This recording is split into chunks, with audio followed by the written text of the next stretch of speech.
So you're in a crit, sitting in, wheels everywhere, pace is fine, you're ticking along, someone goes off the front, a gap opens, you think, right, I need to close that. So you jump, full gas, out of the saddle. That effort, those first 2 or 3 seconds, that's running on fuel you already had, just sitting there in your muscles, ready to go. After that though, your body is scrambling to make more. And here's the thing that's slightly terrifying. You only had about 80 to 100 grams of that fuel to begin with. ATP, a molecule that actually makes your muscles contract, every pedal stroke runs on it, every single one. 80 to 100 grams, about 3 seconds of flat out effort. That's your entire ready to use supply. Which raises an obvious question. Why so little? Why can't you store more? 2 reasons. ATP is heavy. If you stored an hour's worth, you'd add 5 kilograms to your body weight just in ATP. And it's unstable. It breaks itself down in water. Your body doesn't want to hoard this stuff. It wants to make it fresh. And make it does. Over the course of a day, your body produces and recycles 60 to 70 kilograms of ATP. Kilograms from a standing start of 80 grams. So the question isn't really how much energy you've got.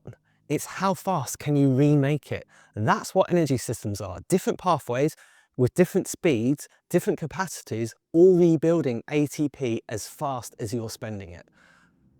I want to cover 2 of them today. The fast ones, the ones that power your sprint, your jump, your bridge up to a break. And then next time we'll go the other direction, the aerobic side, the system that powers your time trial and your 4-hour road race. Because it turns out understanding that system is understanding what your threshold actually is. But today we're starting fast.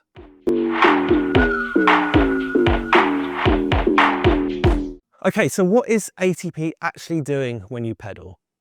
It's stored in your muscle fibers right at the cross-bridge sites where actin and myosin do their thing, where the actual contraction happens, stored right where it's needed. An enzyme called ATPase comes along and breaks a high energy bond on the ATP molecule. That releases energy, about 30.6 kilojoules per mole, and that energy drives the contraction. That's the pedal stroke.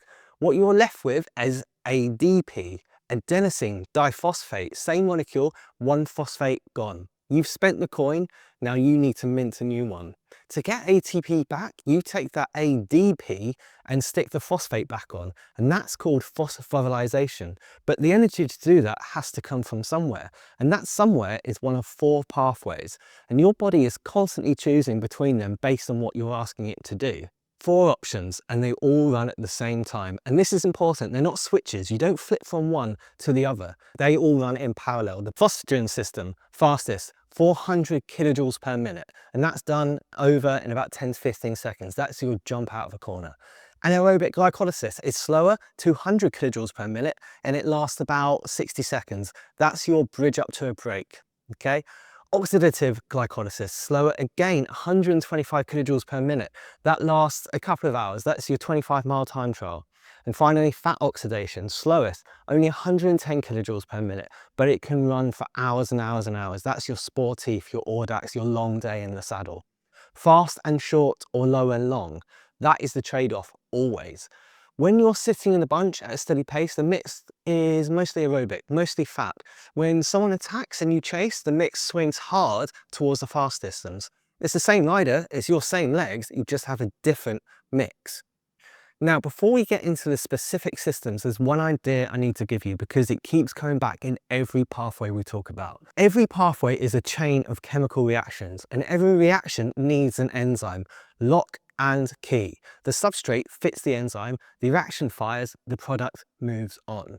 But not every reaction runs at the same speed. You know when you're in a group ride and you hit a narrow lane, doesn't matter how fast the front of the group was going, everyone's limited by that narrowest point. That's your bottleneck. The same thing happens in your metabolic pathway. The slowest enzyme sets the pace for the entire chain. That's a rate limiting step. And the reason this matters for you as a rider is that training can increase the amount of those specific enzymes. It widens that bottleneck so the whole pathway gets faster. That's one of the actual mechanisms by which you get fitter, not vaguely fitter. Specifically, it's measurable. More enzyme at the exact sites that were holding you back. The bottleneck is the thing that matters, and that bottleneck is trainable. I'll keep pointing these out as we go, okay? But they're worth knowing. Let's start with the fastest one, the phosphagen system. And let's start on the track. You're rider one in a team sprint. You're held in the gate.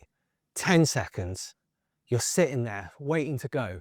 5, 4, 3, 2, 1. You launch. Those first pedal stroke, explosive acceleration. Feel how fast that energy arrives? No ramp up, no wasting, just there. That's phosphocreatine, PCR. Your muscles store 4 to 6 times more PCR than ATP. So even though your ATP supply is tiny, this big reserve is sitting right there behind it, ready to top it up. And here's how it works. PCR is simpler than ATP. One creatine molecule bonded to one phosphate. It's a high energy bond. One enzyme is creatine kinase. Breaks that bond, the phosphate comes off. The energy from that bond grabs the phosphate and sticks it straight onto ADP. ADP becomes ATP. One reaction, one enzyme, almost instant. That's why PCR is called an energy buffer. Your slower systems, your glycolysis, your aerobic pathways, they're still warming up, still ramping. PCR is already covering the bill, but it runs out. A flying 200 on the track, that's what, 8 seconds for some, 14 seconds for most. By the time you cross that line, your PCR is basically spent. So now you roll around, soft pedaling, waiting for the next effort. How fast does the PCR come back? Initially, pretty fast, but then, and this is something that every track rider and every criterium racer knows, even if they don't know the science, each time you repeat that effort, the recovery gets worse. The first sprint, fine. Second sprint, bit heavy. Third sprint, your legs just don't feel like they're yours anymore. You're not imagining that. There's two things happening. You're reloading from a lower starting point each time. PCR resynthesis hasn't fully completed before you go again. It's like trying to refill a water bottle whilst somebody keeps grabbing it out of your hand before it's full. And creatine kinase, that enzyme doing the reloading, that starts to struggle because that environment is getting more acidic. Hydrogen ions are building up from all that hard effort. Creatine kinase, it just doesn't like that. So its activity drops. Now here's the detail that I think changes how you think about training.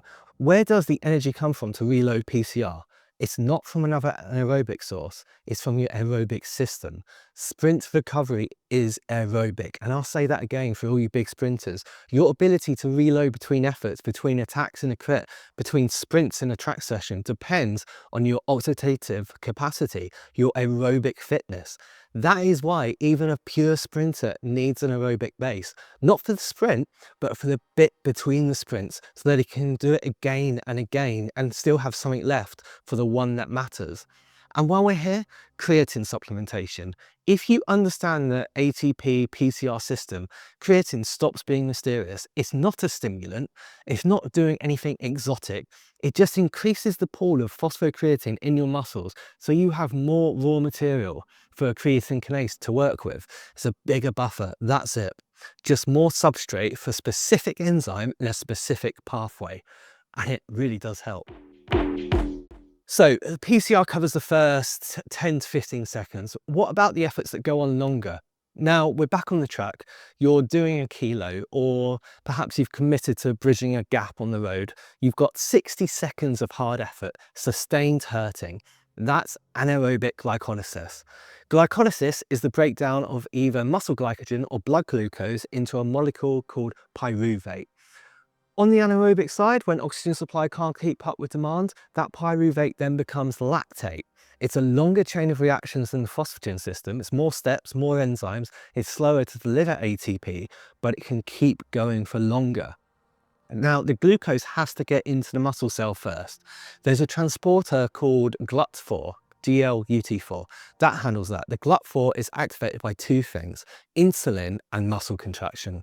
Now think about that. The act of riding, pedaling, or contracting your muscles helps pull glucose into the cell. So the exercise makes its own fuel more available, which connects to something we'll talk about in a separate episode on fueling. Now the carbohydrate you eat during a ride gets pulled into a working muscle, partly because the muscle is contracting. It's not a passive process. Now the pathway itself, what matters isn't memorizing every step. What matters are those bottlenecks. Now there's 3 rate-limiting enzymes.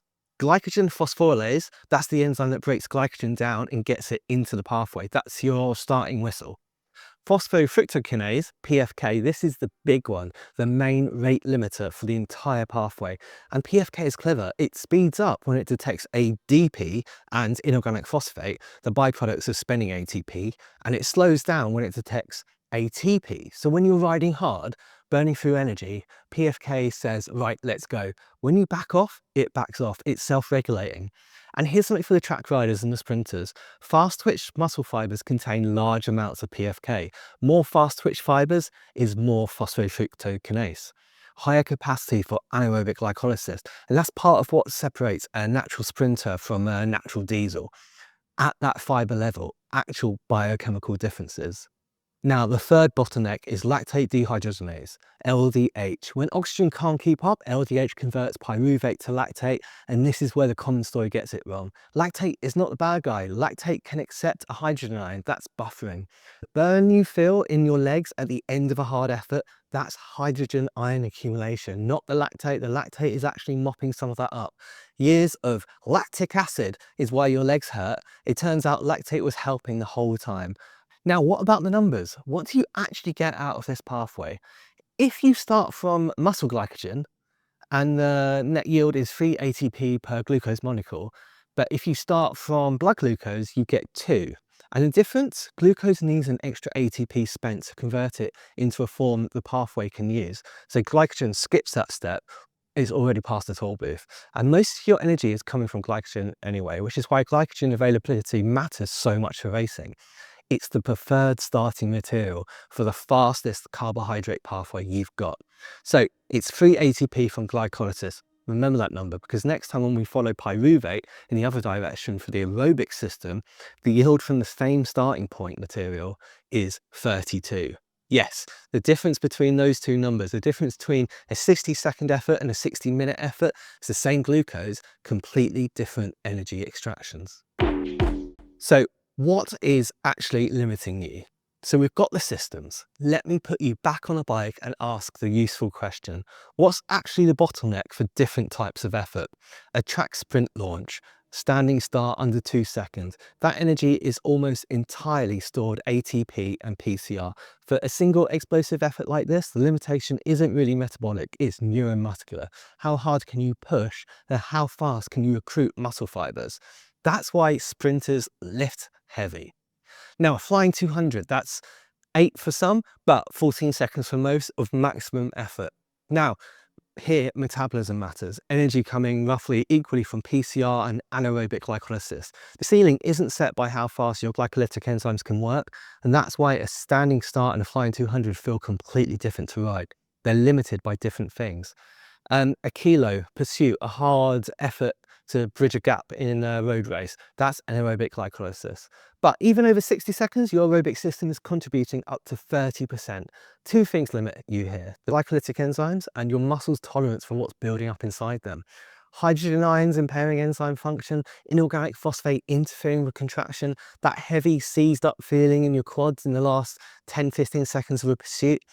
The metabolic environment turning hostile. Your enzymes are still trying to work. The conditions have deteriorated. So what actually changes when your coach writes a training block targeting anaerobic capacity? What is adapting? Enzyme concentrations go up. Phosphorylase, PFK, LDH, more enzyme means faster reactions, a higher ceiling. That bottleneck widens. You can process more glycogen per second. Substrate availability goes up too. PCR stores increase. Muscle glycogen increases, and glycogen can be bumped further with a high carb diet.